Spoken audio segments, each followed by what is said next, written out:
before I continue with the video, I just want to drop this here. Please, if you are somebody from abroad who wants to migrate to the UK to work either in a care home office or in whichsoever job, please, there are changes with the home office in UK.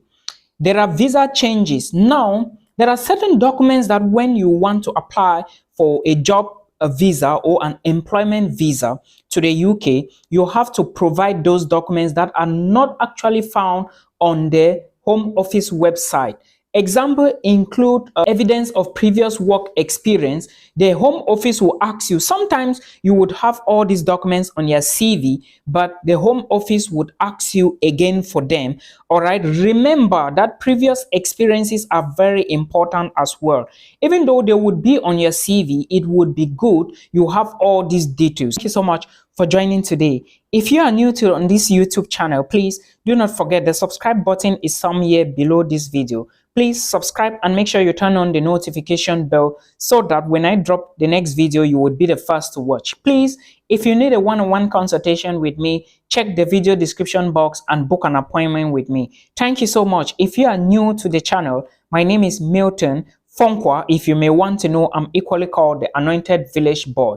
Like I told you in one of my last videos, I said the proof of funds has been busted in the UK, and the Home Office is equally aware of how we do our proof of funds to study in the UK. Most UK universities are equally aware of how we do our proof of funds to study in the UK. And this is going to be a disadvantageous, or this is going to be disadvantageous or a disadvantage to most of us who do not actually have the required sum of money or who do not have proper bank accounts. However, that video is still on my YouTube channel, so you can watch it from there, guys. So I want to talk about some UK universities that have very great ways to do payments, that have great deposits, that have great, let me say, tuition deposits, that have great instrumental payments plans, all right? And these are not all universities in the UK. I would equally want you to know that in the United Kingdom nowadays, most universities that you could do maybe first deposit of £2,000 are now charging £5,000. Even some universities in the UK are now asking you to pay 50% of their tuition fee. However, there are some universities here I will be talking about. There are about 6, 7 or more. I will talk about them and I will give you how much they need as their deposit, how much they need as their first tuition before you can enroll, and how much they need as instrumental plan payment. All right, I will begin with the very first university, and I'm checking my jotter here. Please don't get confused. All right, the first university on my list is the University of Dundee. This university is located in Scotland.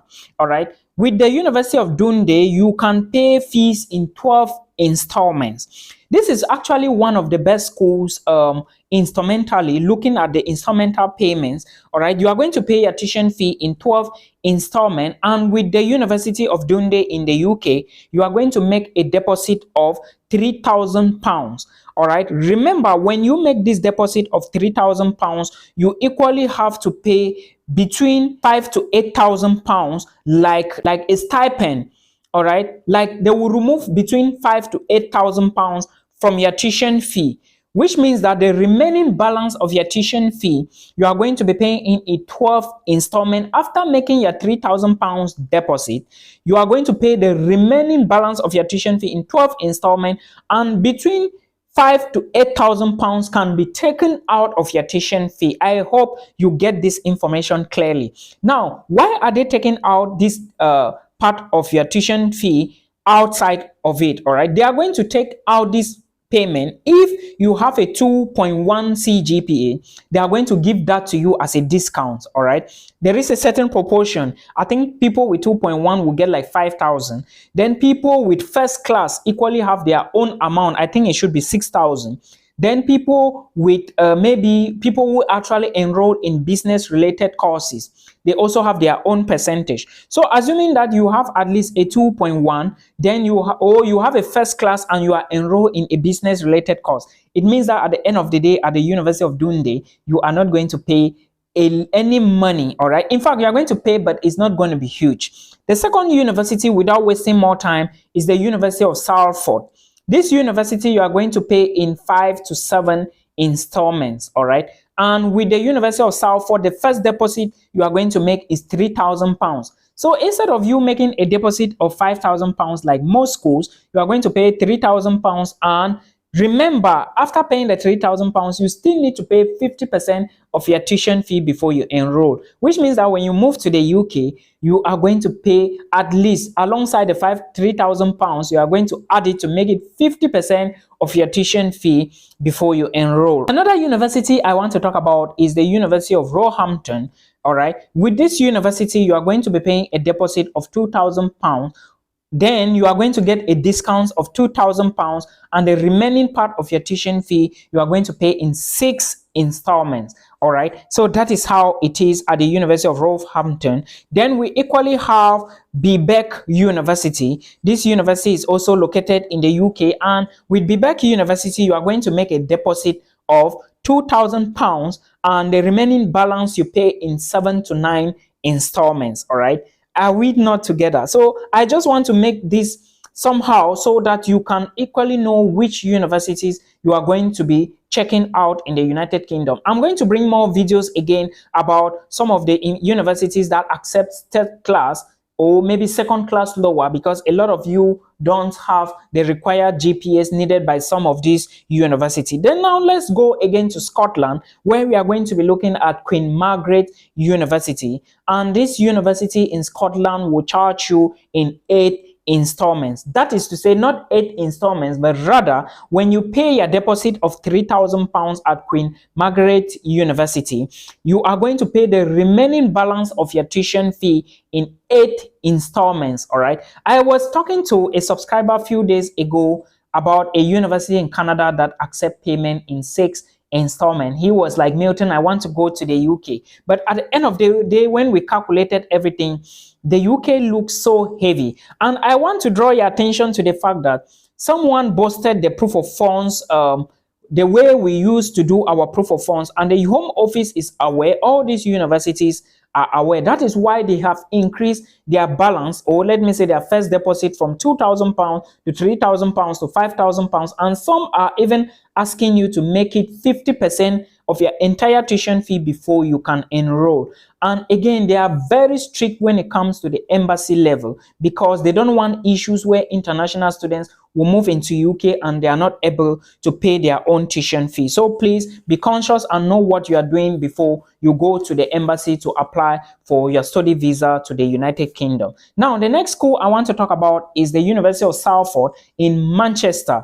With the University of Salford in Manchester, you are going to get a discount. First of all, a discount of £3,000. All right, then you make a deposit of £5,500. All right, before the remaining balance of your tuition fee, you are going to be paying it in 5 to 7 installments. So please, you have to verify all of this to know what programs they have, which degree programs they have, how many courses are available, or some of the available scholarships available in most of these universities. Remember, I'm not talking about scholarships in various UK universities. Please don't get me wrong. I'm only talking about some opportunities you can get within these UK universities. Let's talk about Lincoln University. With Lincoln University, you are going to get a discount of £5,000 off, and you are going to make a deposit of £3,000. And at the end of the day, upon enrollment, you still need to make it up to 50% of your tuition fee. Then the remaining balance of your tuition fee, that's to say you are going to get 5,000 off in Lincoln, then £3,000 deposit. Then you are going to make 50% upon enrollment of your tuition fee. Then the remaining balance you pay in 9 different installment. You pay in 9 different installment, guys. So I think this is great university, if at all it is somehow affordable. Though we know UK is very expensive, but you have to make a choice and decide on where you really want to go. All right, some universities in London will be expensive than universities outside of London. And remember, your proof of funds is going to be expensive if you are studying in London, and out of London it is not going to be that expensive. All right, another university I want to talk about is Teeside University, spelled Teesside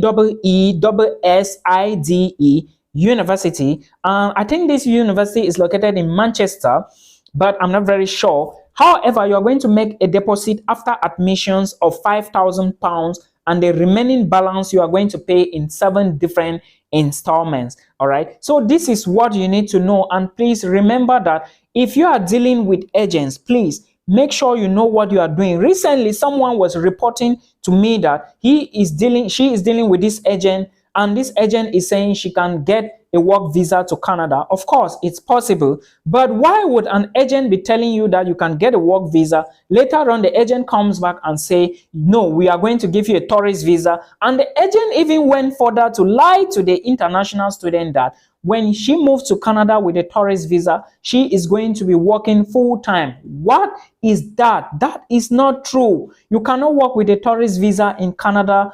All right, you can't. You have to register first of all before you can be legal, before you can work. And if you don't change the tourist visa, you cannot work.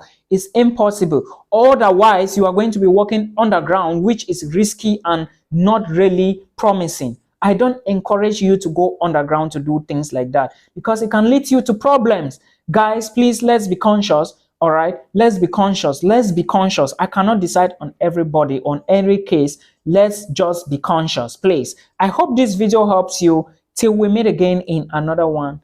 Peace out.